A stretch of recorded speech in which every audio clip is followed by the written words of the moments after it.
Hey everyone, greetings.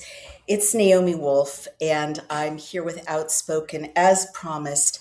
Um, and unbelievable stories happening in the world today. What we like to do is cover liberty related stories. And I think all three of the stories that we're covering today, go right to the issue of personal liberties. We've got the expert on Cuba, Disclosure, my husband, Brian O'Shea, coming to speak with us about how Cuba is becoming a staging post essentially for aggression and subversion against the United States of America. And he's got the receipts, and it's very, very, very, very disturbing. But before we get there, I want to tell you about what I think is a really important story, um, which I can't even believe I'm reporting on in 2026. I support LGBTQ rights. I wrote my doctoral thesis on a gay rights hero of the 19th century, John Addington Symonds, but this is not that.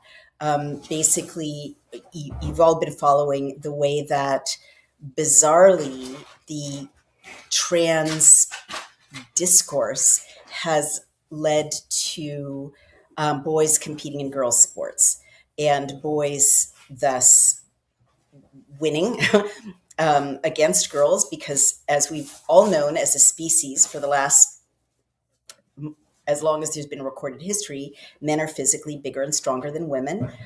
You don't stop being a boy when you put a ribbon in your hair or put on makeup. And also, there's no such thing as trans. I mean, I was very reluctant to address this because I was so afraid it would be taken out of context and used to diminish or roll back gay and lesbian rights, which is an issue I really believe in. It's a basic civil rights issue. But in America now, gay men and lesbians and transvestite and transsexual people and bisexual people all have equal rights with everyone else. They just do legally. There's no distinction anymore. There used to be. Gay men were just discriminated against very systematically, criminalized. Gay sex was criminalized between men much more often than between women since the very founding of this country and since the 16th century in Britain. But that is no longer the case in America. Literally, gay men, lesbians, transvestites, transsexuals, bisexuals have exactly the same legal rights as everyone else. Whoa. Okay. Are you all right, sweetheart? That was the broken chair. We're live. We're live from Brooklyn. Loki's very concerned. You're a ninja. A little bit of it was on camera, but you handled it really well. You did a really nice kind of parachute landing. Parachute landing, exactly. But so I'm just going to keep going with this story, honey, until you hop on with your story. I'm bleeding inside my chest. Are you bleeding inside your chest? Oh my God. So what I have been calling people's attention to is that the word trans is what's called a neologism. It's a recent coinage. It's neo means new, logos is word. So it's a new word. It's a newly coined word. It's not part of our language. Trans doesnn mean anything. And then when you look up, and this is very disturbing, when you look up what does trans mean, especially in the usage of trans youth, right? They're always talking about trans youth. Is that really a thing? Well, when you look it up, what is trans? If you're a 15-year-old thinking, is this me? What is trans? Lots of spam going on. What you see is one of the top results is Planned Parenthood explaining that trans literally means anyone who's uncomfortable with traditional gender roles. Like Walt Whitman or Virginia Woolf or you and me. At some point we've all been uncomfortable with traditional gender roles. What are traditional gender roles? Like, men don't cry. Like, any number of us have been uncomfortable with that. Like, women all have to stay home and never have a job or money or vote. lots of us are uncomfortable with that. It's a meaningless definition, but it's been redefined so widely that if you are a confused teenager, or just wondering about the world, what is this trans thing that I hear so much about, as a teenager, you're going to think, oh, I don't identify with traditional gender roles. I'm kind of a tomboy, or, I'm a guy who likes to, dress fashionably, or I feel I'm a guy who has emotions and I'm expressive and I'm interested in theater or opera or whatever it is. I must be trans, right? So that's very evil. And it's totally ahistorical. I just want to note that my book, Outrages, which talks about the history of gay and lesbian rights going back 400 years, right? And thus the history of gay and lesbian people in Britain and America, also talks about transvestites and transsexuals. And I just want to call your attention to the fact that that book was very aggressively canceled in 2019 for an alleged error in interpretation of a very archaic phrase in the Old Bailey records, which there's no set definition for. So why did that happen, right? And I think it's very interesting that that book, which would have made it absolutely categorically clear that trans is a non-term, right? That there have always been transvestites, there have always been transsexuals, well, not medically until the last few decades, right? But men who dress as women, women who dress as men, every culture has that. There have, in the last few decades, been transsexuals who undergo surgical operations to have their genitals approximate the appearance or behavior of the genitals of the opposite sex. But everyone used to know that doesn't make you a man, that doesn't make you a woman, that makes you someone who has undergone a dramatic surgery to appear more like the opposite sex. So all of that was thrown out of the window by this huge push in the last decade, really. It's been very recent, to create this nomenclature of trans and to especially kind of impose it into the public school system. And so what followed quickly upon that was a huge push to get men dressed as women into women's spaces, as you know. Can you please call up Puyallup teen wrestler for me, sweetheart? Yeah, I used to live near Puyallup. You did? That's where. Here it is. I got it, sweetheart. I got it. You don't have to. So this huge push, and each one is very inorganic, right? A huge push for male to female transvestites and maybe transsexuals, who knows? None of our business, right? To insist that they need to use the bathroom of women, which is so weird, right? Like if you're concerned about quietly living your life, being taken as a member of the opposite sex, why would that be the hill you want to die on, right? Why would that even be such a public drama? You would not want to have a public controversy of that kind. You would just want to put on your stockings and your makeup and go to work every day, or put on your Carhartt if you're a woman to man transvestite or transsexual, and just join the guys at the construction site every day. Why are you looking at me? I'm not. I don't do construction. No, I'm not making fun of this. It's very serious, but for thoroughly orchestrated reasons.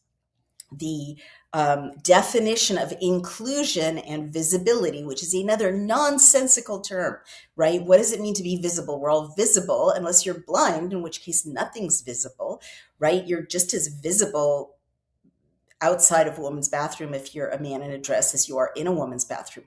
But these nonsensical terms were coined, and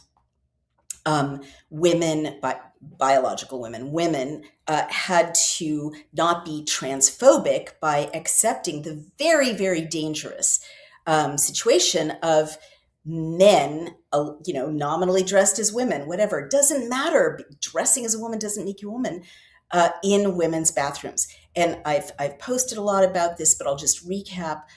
And I am such a big supporter of gay and lesbian rights. And I'm a big supporter of people wearing what they want to wear, being intimate with who they want to be intimate if they're adults. None of my business, right? That is the definition of civil rights, human rights, privacy law, Fourth Amendment. You can do what you want in the privacy of your home. None of my business, right? But again, this is not that. So what I've pointed out, and my experience as a survivor of sexual assault definitely plays into this, is it's very dangerous to have men lurking around in women's bathrooms. Women's bathrooms, and I've taken photographs of some of these to stress the point, they can be at the end of a hallway, behind a truck stop, around the corner in a gas station, in darkness. They can be in very dangerous locations where if something bad happens to you, there's no one coming to help you. And it's very, very scary to be a woman, a lot of the time, especially a young woman, who are the demographic most often targeted for sexual assault and rape. Teenage girls, minors, and women in their 20s are the ones who are targeted disproportionately for rape and sexual assault.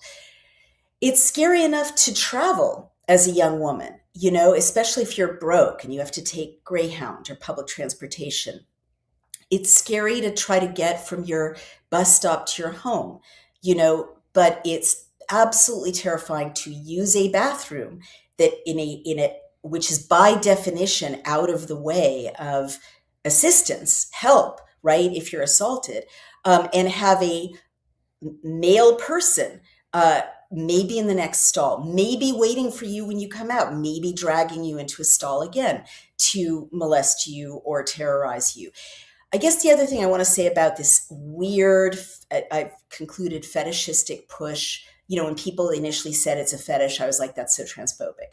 But the obsessiveness, I've got to acknowledge there is something really fetishistic about it.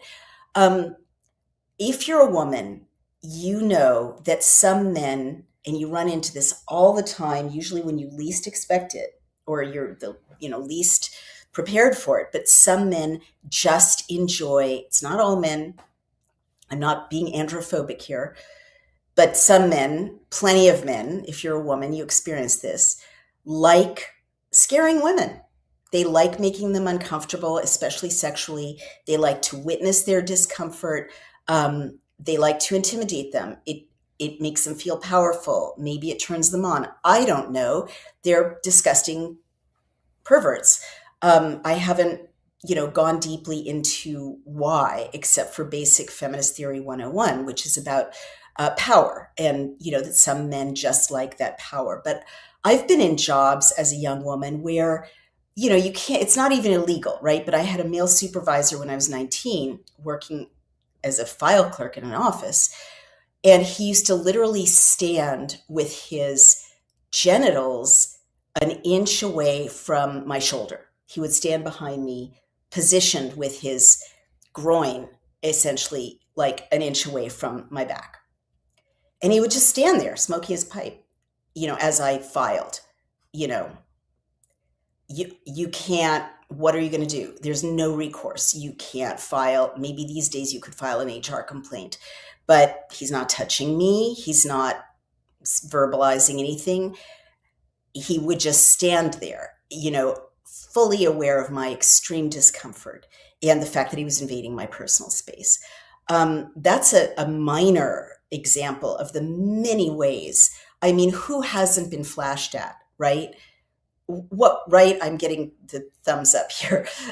What woman? I mean, everyone's been flashed at probably, but women, young women, probably more than most people, disproportionately. Who hasn't been minding her own business, waiting for a bus or walking down the street, and some horrible human being, you look up and you're like, what's going on there? Oh, he's masturbating with his full penis out, right? Like this happen. You say, Jesus, ladies, does this happen all the time? Like most women have had a dozen experiences like this. It's so much a part of being female. It's daytime, and Brian notes that I should give an audience warning when I'm going to say something like with his penis out. So the next 10 minutes are about a story in which a girl is being sexually assaulted.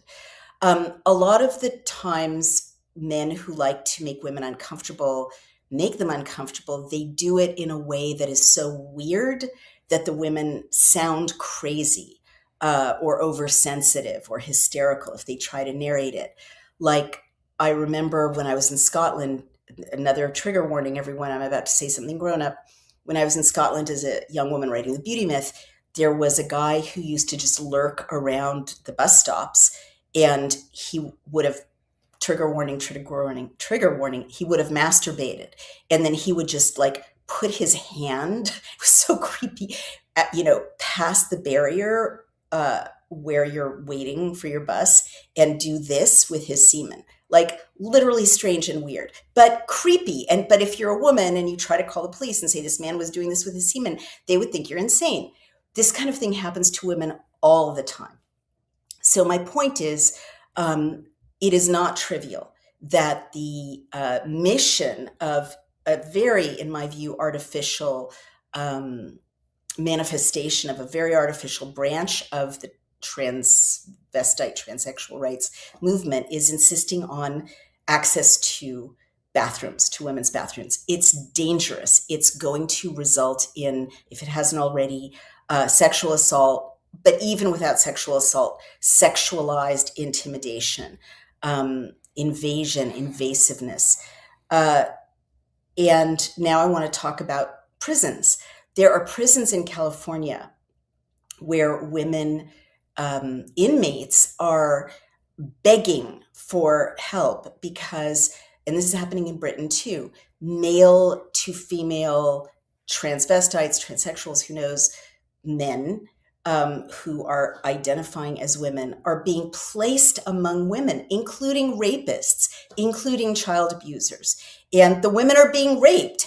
Big surprise. You put a rapist in an incarcerated situation with women, and the rapist rapes them. I mean, it is so predictable. So this brings us to our latest story. And it's so, like, what's the bigger picture? It's so part of an anti-humanist, transhumanist, globalist assault on what's sacred and what holds us together and what gives us meaning as human beings, which is women. Women are at this, women as mothers, women as wives, women as homemakers. We are at the center of the human family, the divine feminine, where we're really important in the humanist project, right?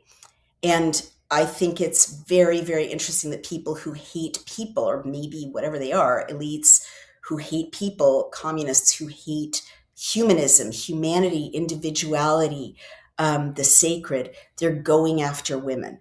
And they're going after women in a way that intimidates them, traumatizes them, and erases them. So this brings us to the whole sexualization of children. There's a vast amount of Bill and Melinda Gates Foundation money and Pritzker money that's flowing into curricula in public schools. And we've seen this. Brian showed it to me, and I saw it with my own eyes, millions and millions, if not billions of dollars. And it's concealed as kind of gender and sexuality studies, right? Or gender studies. But it's really about exposing younger and younger kids in public schools to graphic adult sexuality. And I am a, pro-sex feminist, whatever, sex positive. I'm not a prude, but I totally draw the line at children, especially as a survivor of child sexual assault in childhood. But anyway, as a mom, as a stepmom, got to leave kids alone. And what I know for sure is that this curriculum to, the phrase that's used is groom, but I think it's stronger than groom, to traumatize children really with being forced to think about adult sexuality in a place that's supposed to be safe, which is school, right? Does traumatize them and does erase their boundaries. I mean, certainly putting boys and girls changing rooms and locker rooms and sports is designed to make it impossible for girls to know or trust when they're in a sexually threatening situation, right? Because they've already been observed, twice a week after soccer by some teenage boy as they're changing, and they're told by their principal that it doesn't matter, they're being oversensitive or hateful or transphobic if they have a problem with it. So how does that not just traumatize them and get them in a place where they can't defend their boundaries with the next even more serious violation, right? And that's how I see it. So this has predictably manifested in a horrible situation in Puyallup, Washington, where a Puyallup teen wrestler, a girl, says the school ignored her claim of sex assault by a male opponent. So the Office of Pierce County Sheriff Keith Swank and the Puyallup School District confirmed on Tuesday of this past week that they are conducting an investigation into an alleged sexual assault against a female Puyallup high school wrestler. The Rogers High School sophomore, so she's very young. Sophomore is like 15, 16 at the oldest, reported the alleged assault to school officials and her coach 2 days after the December incident. But the family contends administration failed to take meaningful action to protect and investigate her, and investigate her claim of sexual assault. This alleged victim, 16-year-old Callie Keeler, says the incident happened during December 6th, 2025 match. She was wrestling a 190-pound transgender wrestler. She did not know this was a biological male at the time. A video of the match taken by Keeler's mom and featured in Brandy Cruz's Undivided podcast shows the teen's face grimacing as the opponent's hand is seen between her legs. And you can see this for yourself. Trigger warning, trigger warning. It is an extremely disturbing video in which a hulking person, who to me is obviously a big male teenager, is pinning this young woman down on the mat, humping her, it appears to me, and getting, visibly more sexually excited. And then you can literally see his hand sliding between her legs, and you can see her face go from kind of shock to an expression that any survivor of sexual assault recognizes immediately, which is the expression of a woman being violated in the most intimate way. And she said, according to the alleged victim, claims the opponent pressed up inside her. Now, this takes a lot of courage to say. She's not just saying he, quote unquote, grabbed her genitals, right? I'm quoting the president. She's not saying that. She's saying he put his fingers inside her body. And it takes a lot of courage for a teenager to articulate that. It's a whole other level of violation, as any woman knows. Not that it's not violation, just be groped externally, but it's a very intimate, terrifying form of violation. And she's saying he did it. And I thoroughly believe it from the video. According to Cruz, school officials did not report the incident to the Pierce County Sheriff's Office until January 30th, 2026, nearly 2 months after it happened. So Cruz covered this. This series of events, she wrote, suggests that a number of Rogers High School staff and employees knew about Callie's allegation of sexual assault and didn't do anything with it. She wrote, under Washington state law, mandatory reporters are required to report allegations of sexual assault within 48 hours, end quote. The spokeswoman for the school declined comment on the specifics. She wrote, this matter's under investigation. We can't share details. What we can say, that left-wing phrase, which means I'm a Nazi, what we can say is that student safety is a top priority and that all reports involving student safety are taken seriously. The sheriff, Keith Swank, confirms we did take a report, and it's in the hands of the prosecuting attorney's office now for them to review for possible charges to be filed. So Brian Haywood is the founder of Let's Go Washington, which is backing an initiative to protect girls' sports and private spaces for females. And he said, quote, "We're grateful to the Undivided podcast for holding the Puyallup School District accountable and forcing the case to be moved to the Pierce County Sheriff's Office for investigation. How many young women have to be assaulted, violated, bullied, mocked, or even sued before the state takes action to protect them?" The superintendent of public instruction has tentatively agreed to meet with the two 16-year-old girls who became the face of the fight to protect girls' sports in Washington. I mean, that it should take this for those girls to be heard is absolutely shocking and disgusting. So that's my report. This is a very brave young woman. Obviously, everyone, deserves due process, including people accused of sexual assault. But you should take a look at the video and decide for yourself. I mean, if you could stand it, it's very, very, very distressing. And the mandatory report issue is 1,000% correct. People in a position like teachers or social workers do have a responsibility, a legal responsibility, doctors, to report alleged sexual assault within 48 hours and not to drag it out. Imagine how traumatic for the alleged victim and her family that no action was taken. This girl probably had to see her assailant or be around her alleged assailant for the 2 months since this occurred. What a message to her that her body doesn't matter.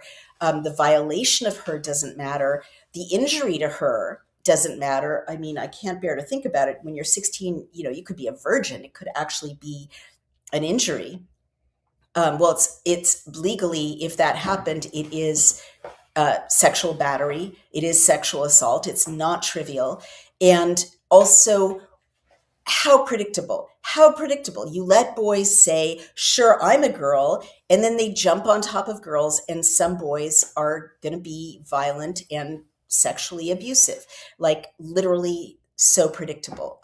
So that's my wrap up of this horrific story. We'll keep following it, but I just want to really credit, again, due process. Everyone's entitled to it, but I really want to credit the young woman and her family, Callie and her family, for not being afraid to describe what allegedly happened to this young girl who was just trying to engage in sports. I'll say one other thing before we move on to Cuba with Brian O'Shea, which is, I can't even believe we're having these conversations because Title IX exists, and Title IX specifically is written to provide female athletes with equal access, safe, equal access to sporting events and to sport and to educational opportunities. So this is by definition not that. And I'm not a lawyer, but for the life of me, I do not understand why Title IX alone doesn't protect girls from boys participating in their sporting events. How is that even questionable? How does Title IX not preemptively prevent boys from being in locker rooms, being in bathrooms, being in sporting events that are for girls? Let's see. Tracy Robert, that's interesting. You are insane. 3 exclamation points. What are your sources? You used to be a journalist. Well, my source right now is thecentersquare.com. And this is the editor's pick. And they are citing all the people involved and citing the superintendent, citing the sheriff, citing the family of the victim, citing an advocacy group. So what are Tracy's sources? What are your sources, Tracy? Honey, if you want to talk. No, I'll be right there. Right. I don't want to. So Valerian says, don't blame communism. This is capitalism at its best, creating lifelong subscribers for the pharmaceutical industries. Oh, you're making a good point. You're talking about trans kids and the push to medicalize vague feelings of I don't fit in. And I'm not trying to minimize, how seriously some people have gender dysmorphia. There have been transvestites and transsexuals forever, as long as there's been human history. Some people really do feel that they're quote unquote born in the wrong body. But you're 1,000% correct, Valerian. I agree with you that the huge push has not just been to weaken, reality, weaken the family, weaken masculinity, certainly, make women unsafe, but also to create lifelong uh, addicts, essentially, of the pharmaceutical industry, because your body reverts, without constant hormones and artificial hormones, which cause huge disruption in mood and in emotional balance, which is why I think it's so interesting that so many shooters, mass shooters, like unfortunately another one recently, I believe in Canada, have coincidentally been trans, right? Young people on transitioning drugs.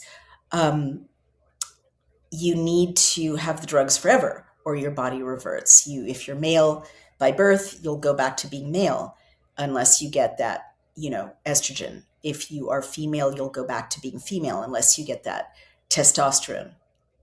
And both of those, as women with PMS or postpartum depression can attest, can radically affect your mood. Too much testosterone I'm sorry, honey, but there's a reason men commit most violent crimes. Like testosterone poisoning is a thing. Like, no disrespect to men, but too much testosterone or testosterone entering the bloodstream in an unmediated way can boost violent behavior and aggression. It's linked to aggression. Testosterone is linked to the part of the brain that modulates both aggression and sexuality in men, which is freaky but interesting. So the pharmaceutical medical complex that is encouraging transitioning as gender affirming care is really, you're quite right, creating lifelong dependence, creating horrific mood problems and relationship problems, as well as intimacy and sexuality problems for those poor kids. I'm interviewing a detransitioner who just had a horrific birth experience because the doctors don't explain to these poor kids that their sexuality and reproductive lives will be messed up forever. A child was just born to a trans person that had horrible mutations. Of course, so again, so predictable, tragic, but so predictable. But doctors don't explain it because there's this huge industry. Why stick with healthy people when you can potentially medicalize everyone, or a giant pool of teens who are puzzled or confused into thinking that they need to be on drugs for the rest of their life? Now we're going to take a break. Let's see if there's anything else that is urgent that I should share with you guys. That's for you, Brian, and it's in Spanish. Cuba es solo una isla pequeña. Cuba is only a small island. ¿Cómo va a luchar contra un gran país? How is it going to struggle or fight against a great country? Es absurdo pensar eso. It is absurd to think this. I don't speak Spanish, so is there any way you could put these texts in English? Because this isn't like the Super Bowl halftime show.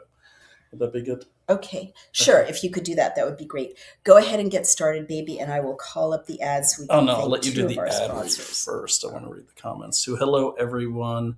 And Jacinto, I'm not picking on you. It'll mess up the rhythm of the show. So if you could maybe put those in English, it'd be great. You are insane. Okay, you already read that one. Yeah, Tracy, I'm not going to pick on you. I am going to say it's more, this is advice actually. It is way more powerful, and you're going to really have a bigger impact in a forum like this if you bring receipts.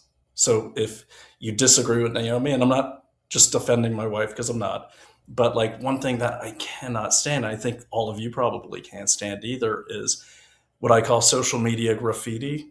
So any statement you make as a fact without sources, I call that social media graffiti. It makes you feel good.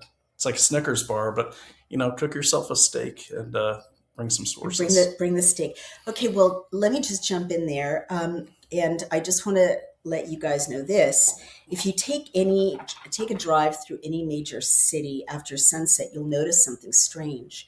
Why don't you lift up Loki so he can join us, honey? He always likes to be part of the podcast. Dark windows, empty offices. Right now, 1 in 5 commercial buildings in America is sitting vacant, and nearly $1 trillion in real estate loans are coming due this year. If those buildings stay empty, here's our little superstar. If those buildings stay empty, the banks are going to take the hit, you guys. And those are the same banks where your retirement savings likely sit. There's a new free report called the Ghost Tower Signal that breaks it all down. It uncovers 7 early warning signs that showed up before every major crash since 1929. All 7 are active again right now. And this won't make the evening news, of course, but it could protect you. It could help you protect your savings from what is coming. So you can download it for free at cloutgold.com. That's clout, C-L-O-U-T, gold, G-O-L-D.com. Or call 855-803-GOLD. That's 855-803-GOLD to get your copy mailed to you. Clout Gold or 855-803-GOLD. And I just want to also share something. We've got a new sponsor. We're really excited also to have the Oxford Club as a sponsor. Not the university, but something very well established and exciting. Most people think inflation is the biggest threat to their savings, sweetheart, but there's something just as dangerous, and most banks never talk about it. And it's the gap between what inflation is doing and what your bank is paying you. So right now, the average savings account pays well under 0.5%, if that. Oh, really? Yeah, it's so bad. It used to be like 1.9. When I was growing up, it was like 4% or 5%. Yeah. 1-year CDs barely do better. Meanwhile, inflation is still running several times higher than that. The difference acts like a hidden tax on your money. Every year, it's so depressing. Every year, your dollars quietly lose buying power, even though your balance looks the same. And government policy doesn't help. A weaker dollar may boost exports, but it also pushes up the cost of imports, energy, and everyday goods. That's one reason why assets like gold and silver have surged. So what is a saver supposed to do? Some people are moving into short-term treasury bills. Others focus on dividend growth stocks that increase payouts over time. But there's another approach that doesn't get talked about very much. It's a long-established company operating decades before AI became a buzzword that's now positioned to benefit from the AI boom in a disciplined way. Over the last 25 years, this approach has delivered, oh my gosh, an average annual return of 29% without chasing ultra-volatile tech stocks or risky speculation. If you'd like to learn more about what some investors are calling the 29% account, you can find the details in the link. Because when it comes to your savings, playing it safe might be the riskiest move of all. Wow. So go to www.secret29account.com. Again, that's www.secret29account.com. I would like 29%. You know, both of us are like, I always say this after I read our sponsor scripts. We're so proud to have them both. If Brian and I had invested in gold and silver 5 years ago when we first started talking about it and first realized you could invest in gold and silver, you know, easily, our investment would have nearly quintupled. So we want to not make the same mistake again. That's why we're very proud and happy to have those two sponsors. And you guys really do need to go to American Alternative Assets and and they just so you know. Yeah. Wait, can I just? I was going to say, we at Consumer Diligence, my nonprofit, I've checked them out. Mm-hmm. They got a very good report from Consumer Diligence. So I check out all the sponsors, and then we also, not Naomi, not Daily Clout, not even related, but we also have me and my friend Dallas Ludlam. We check out all sorts of businesses because there's a lot of hucksters out there, especially in the last 5 years. So I just want you guys to know that, you know, both Dallas and I give them a big thumbs up. Yeah. No, it's really, really exciting. And actually we did that before they were a sponsor. So good. All right, baby. We need to talk about Cuba.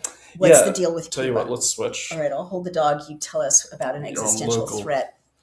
Well, so I want to address this comment here. I think, can you translate? Is it Jacinto? Jacinto is basically saying it's a tiny island. They're not going to fight against the United States, especially without arms. So that's nonsense. Well, why don't you just launch in? That's my launch point. Okay, there you go. All right.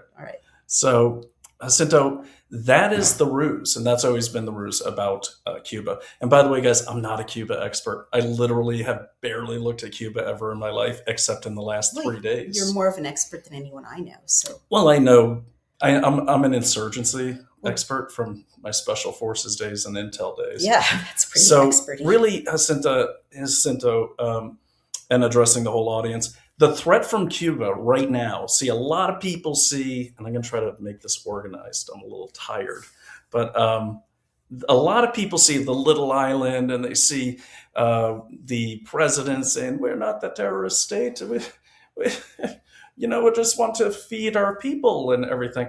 Well, not quite. What they are is an insurgent factory, and they always have been since the revolution. So what has happened, little quick history for you. Since the communists took over under Castro, which was, I took notes here, 1959. Okay, communist revolution, they were almost immediately backed by the USSR. Now, a lot of people believe we installed Castro and he flipped on us. I don't disagree with that.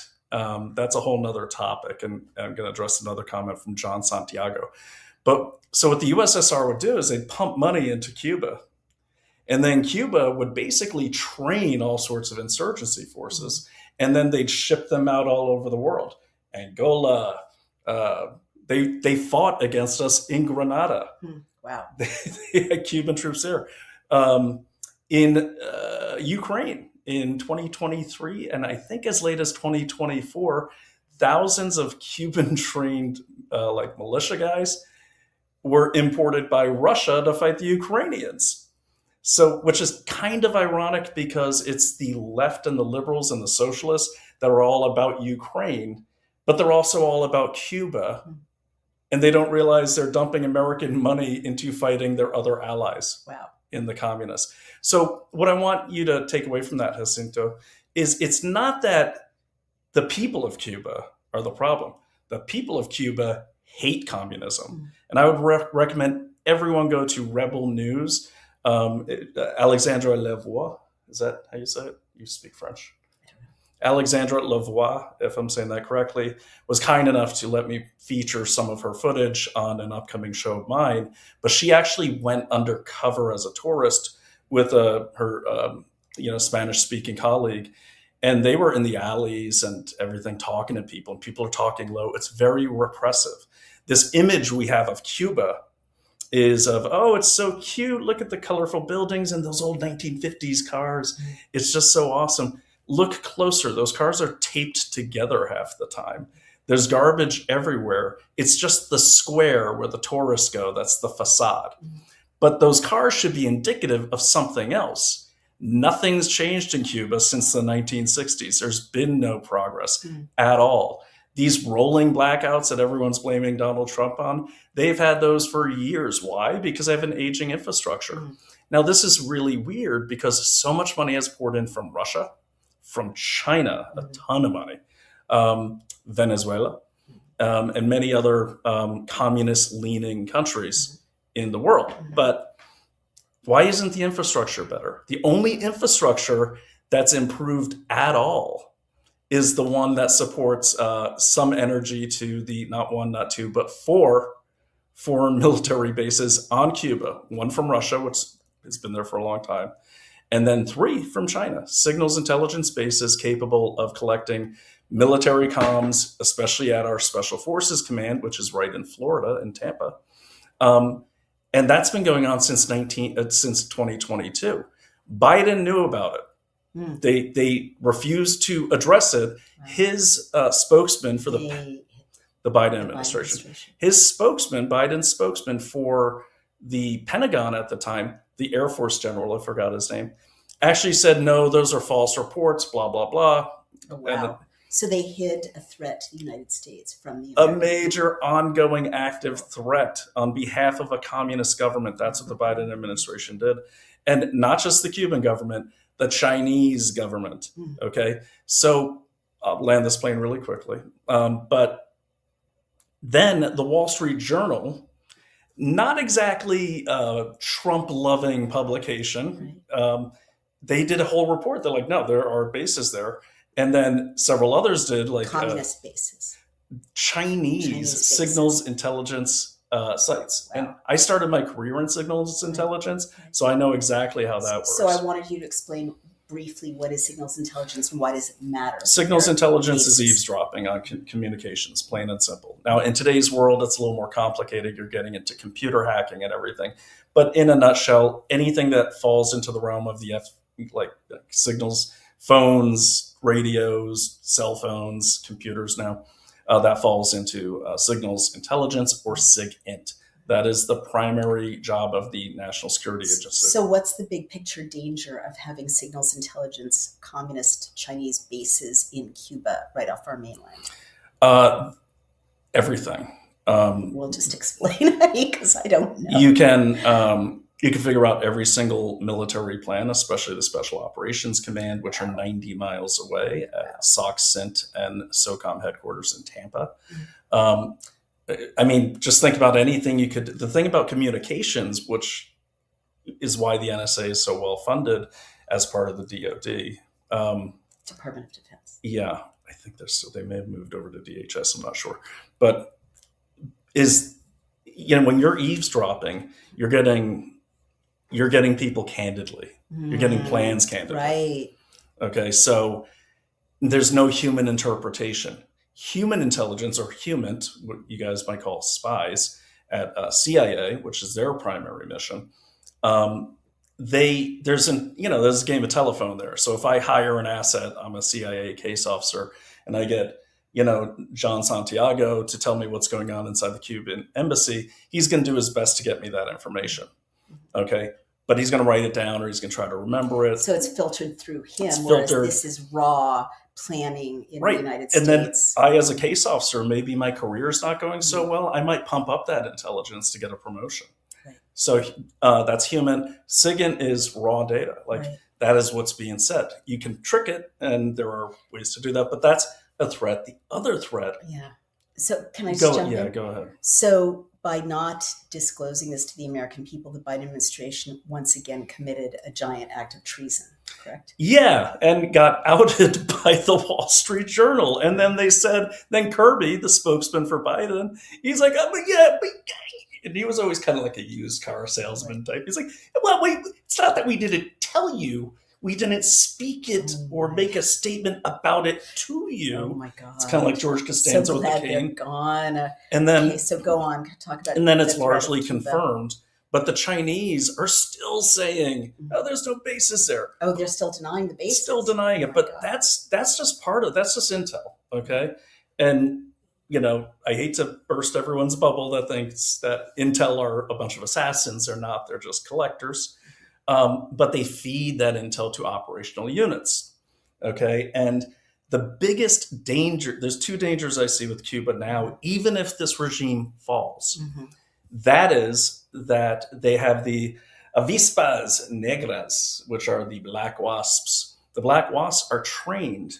They're a subunit in the special forces of Cuba, also known as Unit 4895. They're highly, they're not like our special forces, are not as good, but they're trained by the Chinese, by the North Vietnamese, back in the day. What? Yes, the Russians, they all go to Cuba to train these guys. Oh my God. And they also were going to Venezuela to train the black wasps. Oh my God. And then what do the black wasps do to the people? Well, within Cuba, the black wasps, and this is the interesting part, a lot of the black wasps are not military. They're civilian militia. Wow. So that way, the regimes in Cuba can say, yeah, I mean, those protesters got out of hand. Then these other protesters came and killed them all, but it wasn't us. There's deniability. Yeah. Sweetheart, we've got only about 10 minutes left. So to kind of wrap this all up, I just want to point out too that the Black Wasps, those were the people guarding Maduro. And so when we raided Maduro was a January 3rd, I think, 32 Black Wasps were his personal guard. Now, what's interesting about Maduro's relationship with Cuba, he actually lived in Cuba in like 1987, 97. Mm-hmm. He was there for a long time. And when you think about Cuba and Venezuela, don't think of it as two separate trees, right? Mm-hmm. Two people that get along. Think of it as one of those trees with all the roots underground. Mm-hmm. They are so intertwined, it's almost like the same country. Right. Wow. And I just want to let people know, we just intercepted an oil vessel trying to run the blockade heading towards China in the Indian Sea just 24 hours ago. Oh my gosh. Well, sweetie, would you There's explain? one more threat. Okay, but before we move on, what is the point that the Black Wasps of Cuba were protecting Maduro? And didn't you make a point over breakfast that the Black Wasps are used to kind of subdue the population of Cuba as well in a Chinese way? Yeah, very much so. So would you speak to both those points before you? Yeah, so I spoke to the second one about the protesters. So the recent protests they just had about July. Yeah, but you didn't really say. Your question. Well, when over breakfast you told me the Black Wasps are used in a Chinese communist sort of methodology to intimidate and control the population. Yeah, so that's exactly. So what they do is they put down protesters violently or in a deadly way. It's almost like sending the French Foreign Legion somewhere. Mm-hmm. They're the same type of tactics. Right. And then the people are kind of scared to go back out. And then what also happens is the Cuban government, Mm-hmm. they have power. Mm-hmm. They just divert a lot of that power to these military bases. Right. So they will punish their population by literally shutting off the water Jeez. after protests. And then people don't want to go out because Right. the way it works with these blackouts in Cuba, Mm-hmm. if sometimes they'll shut off the lights for 20 hours long before this. Right. And then they'll make an announcement. They'll say, hey, we're going to turn the power on for 4 hours between 1 and 4. And then people scramble home to try to, save their groceries and their food and everything, get everything done they need to get done in. Right. What a great control mechanism. Right. Now, the other thing about the Black Wasps as well, there are lots of reports out from csis.org Mm-hmm. that show that a lot of those units or people associated with those units did come through our border in the last 5 years before Trump shut it down. Wow. Okay, and the final thing I'll say. So big picture, how does this affect us in America? It affects us because all those violent protests on campuses? Yeah. A lot of those are organized by the Democratic Socialists of America. Okay. So the Democratic Socialists of America actually have a Cuban branch. No. And they were hosted by the Cuban president in October. No. And then they had at Columbia, they had a Cuban national arrested among the DSA, helping organize the pro-Israeli things. And keep in mind that the Cubans also train many terrorist groups around the world, from Hamas to the LTTE back when they were. So it's a terrorism factory right off our southern coast. Yeah, yes. Generating terrorists who are subverting American institutions and could attack us. Subversion. So two-pronged attack. Right. Taking over our government. And let me just jump back here. When you're thinking of our enemies, you cannot think in Cuba is separate from Venezuela, is separate from China. In the communist system and the communist ideology, as you know, from your talks with people on the left and you being among the left, it's a hive. Mm-hmm. Like you can't think of it as like one country is just part of the bigger hive. Yeah. Okay, so what's happening right now with not just Cuba but Mexico, okay, Russia, China, Syria. Did I miss any? Probably Cuba. North Korea, not so much. They kind of do whatever Russia, China you said tells them. Russia, right? Russia, Syria, Mhm. and previously Venezuela, is through funding organizations like the Democratic Socialists of America.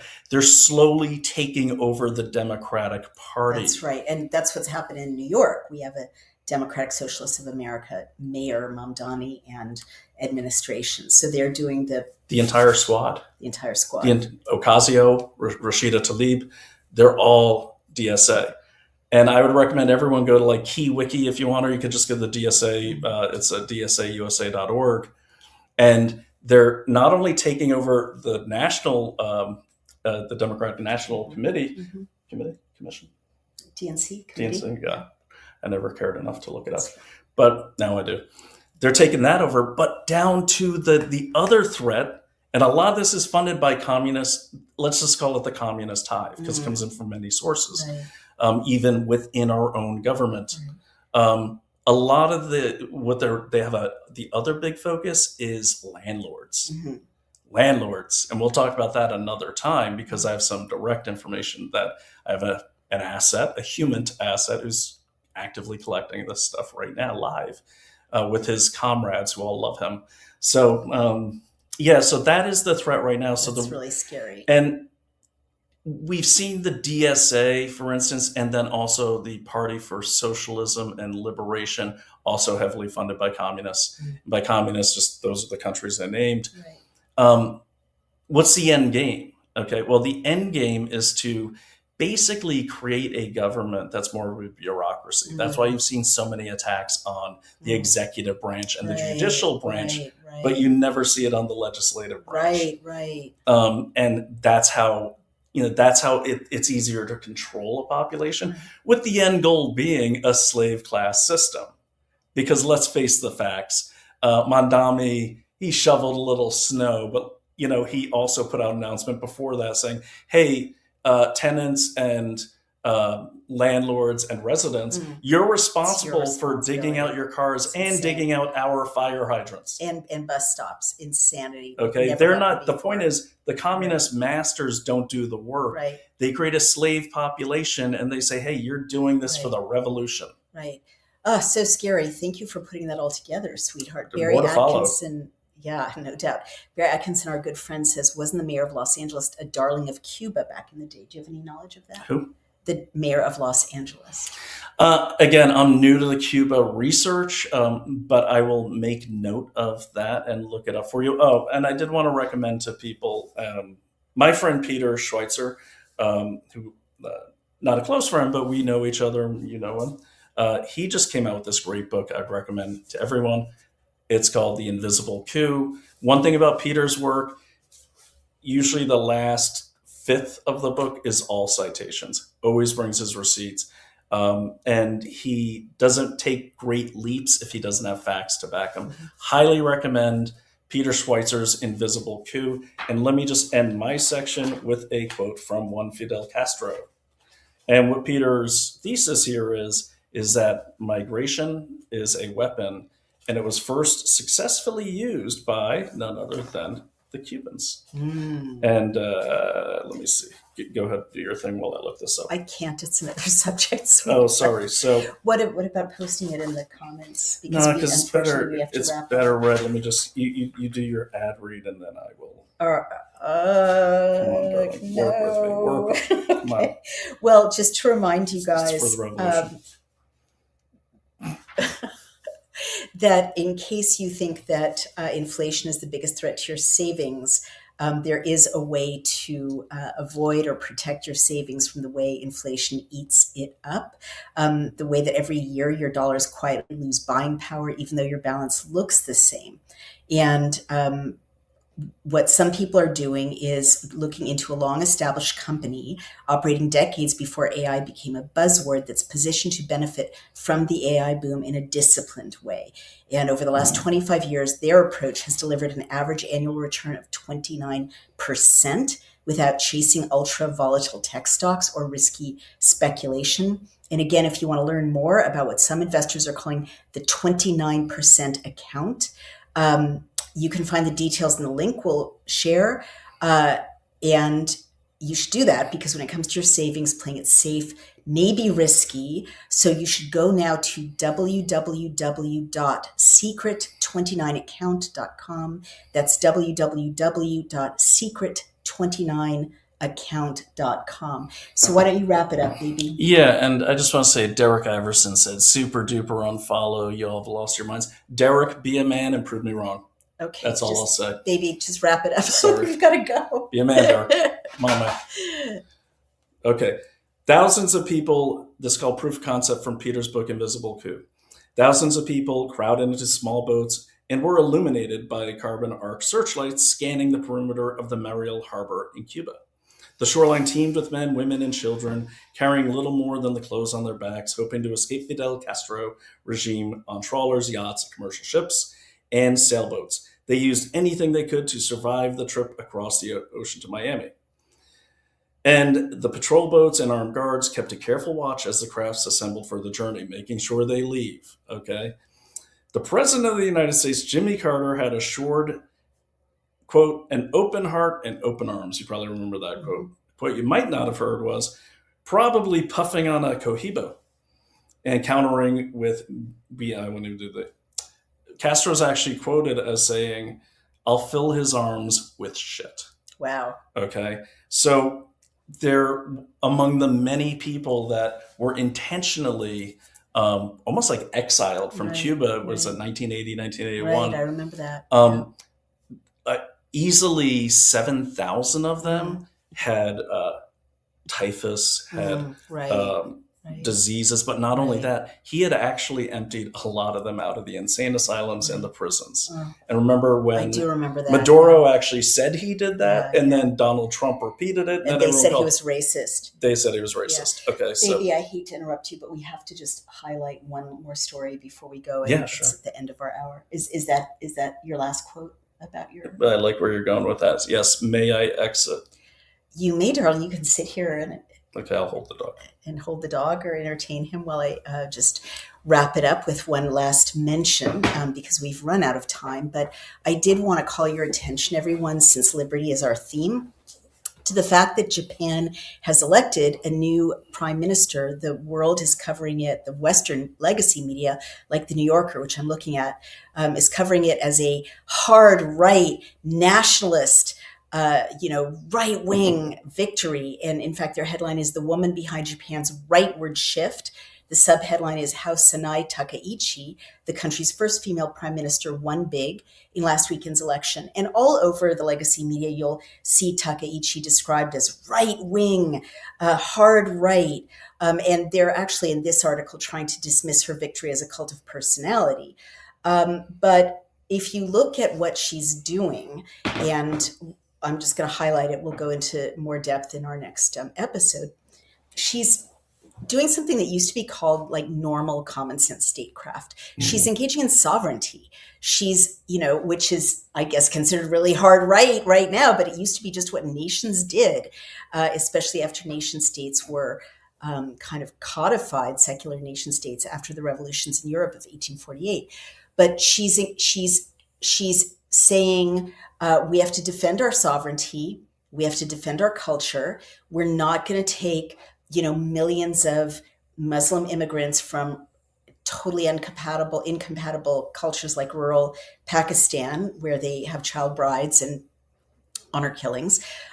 She didn't add that part. I'm adding that part. But we're not going to take incompatible Muslim immigrants the way Europe is doing. It's up to us to defend our culture and our nation. We're not going to rely on, the implication is we're not going to rely on international treaties, on the UN, on the EU type, treaty, meta-national, transnational treaties. It's up to us. Of course, Japan has a long warlike history. They were our enemies in World War II, of course. They have defended themselves in their view before and aggressed before, right? And she's also saying our culture is precious, our language is precious, our norms are precious, our way of doing business is precious, and we're going to fight for it. So she won in a landslide, overwhelming. And it's not a cult of personality because you see these sovereign nation parties being number one most popular across Europe right now, in France, in Portugal, in Germany, soon in Britain, if reform can get its act together. But what I think the difference is that the elections are corrupted. Certainly, I know they're corrupted in Britain. They're probably corrupted in the European Union as well. And the structure of the EU keeps countries from even engaging in sovereign actions. They can barely determine their own policies because of the nature of the EU. But Japan is an island or a series of islands, and they're free to assert themselves and their sovereignty in this way. So I'm just noting that there's a sovereign nationalist Japanist running Japan, and it's hugely popular with the people of Japan. We're going to keep an eye on it. And I have an insight. What's that, baby? Really quickly. Yes, baby. So I spent a lot of time in Japan, especially Okinawa. More things about you I never knew. You didn't know that? Kind of not. Yeah, no, I was friends with the mayor's son named Now. We used to sing karaoke together.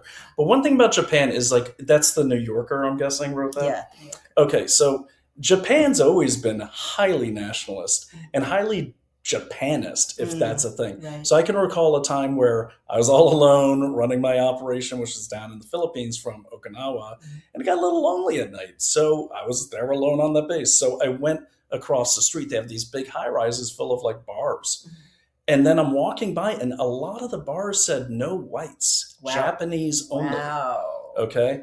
And I didn't see this quite as racist. They'd had a lot of problems with our Marines and some of our Navy people over there. So I get it. But anywhere you go in the country, and I'm sure a lot of you have been to Japan, they're highly about, we are Japanese. So the New Yorker's trying to make it sound like a shift over to nationalism. Right. And it's not. It's not. It's literally a part of their culture. Right. It's just that every time these liberal communists go anywhere, like when we were in Iceland, Yes. they try to push their crap on people. Like in Iceland, they're trying to push green energy. Right. Iceland's the greenest country on earth. The greenest. They get their heat from lava. Right. So Baby. in Japan, the point is, this is not a shift towards nationalism. Right. Japan's always been a highly nationalist state. This is, I don't know, Articulation. Madison or Brantley, whoever wrote that, Right. Trying to project what they see of the world. They probably have never even been to Japan. Yeah, well, that's a really great point. Your I did get to sing in the No Whites bar, by the way. I'm so proud of you. But it cost me. They said, you have to sing this, this, and this. I was like, okay. And they all stopped. And they're like, no, get out. I'm like, no, I'll sing a song. Okay. I'll sing karaoke. Okay. And little travel tip for people. Yes. If you're an American and you go to Japan and you sing karaoke, it's like Bono or their favorite American superstar, Elvis, just walked in. You don't even have to be that good. And they love it. They love karaoke, and I do too. Okay. Well, you're going to have a lot of our friends going over to Japan and singing karaoke, but we have to sadly wrap up now, sweetheart. But I think the takeaway is, liberty is stirring around the world. I think that Brian identified a huge threat on literally on our doorstep. I didn't identify it. Baby, don't be so modest. You did more than most people I've heard to help us understand exactly what it means. Really, really important. We talked about threats to personal liberty when we talked about the alleged assault of that poor girl allegedly that poor girl in Puyallup, Washington. We'll keep our eyes on that. And we talked about the assertions of the Japanese people. They're entitled to a culture, a nation, boundaries, borders, self-determination, which again used to be considered common sense. And we'll keep following these liberty stories. You can find us on Daily Clout. Brian's show is called Investigate Everything. My show is Outspoken. It's on Daily Clout and on Substack. Please support us, donate or subscribe. You can subscribe on Substack or on Daily Clout. And you've got a new show too. Why don't you tell people where they can find it? And then we have to hang up, sweetheart. You have the show about consumer diligence. Oh, yeah. So consumerdiligence.org or @consumerdd. We've started the integrity report. These are just shorts, but if you want to shop at an online pharmacy, anything you've seen on either MAGA or left-wing channels, go over to our index and check it out. If we haven't covered the company you want to shop at, send us an email. And if it's a good enough case, we will take a look. I love it. But run it by the integrity report, like 10 minutes. We go into everything and we put it all out there publicly. We've been threatened for lawsuits a dozen times, and that means we're doing something right. You're over the target, darling, and you are on X. Don't miss Brian's commentary on X at Brian O'Shea SPI, and I'm at Naomi R. Wolf, and we will see you soon. Take care, and thank you for joining us. And Loki thanks you too. Bye-bye.